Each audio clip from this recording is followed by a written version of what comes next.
Nominado naman ang 40 entries ng Davao Media sa gaganaping Globe Davao Media Excellence Award. Nagbabalik ang aming kasama, si Penga Linyo para sa detalye.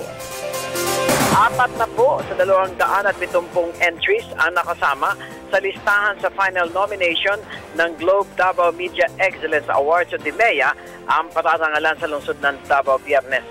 Ayon kay Yoli Crisanto, puno ng Corporate Communication ng Globe Telecom Incorporated, na bagaman pangatlong taon pa lamang ito ng DMEA ay hindi na inaakala na napakarami na pala mga media practitioners ng Davao at mga vloggers ang interesadong lumahok dito, kung saan mula sa 73 entries noon, ngayon ay triple pa ang bilang ng mga lumahok sa taong ito. Ang mga finalists ay kalahok sa 9 na award categories, kabilang ang Reporter of the Year for Print, Explanatory Investigative Story of the Year for Print Online, Columnist of the Year, Photojournalist of the Year, Reporter of the Year for Television, Explanatory Investigative Story of the Year for Television, Report of the Year or Reporter of the Year for Radio, Blogger of the Year of Social Media Advocate of the Year.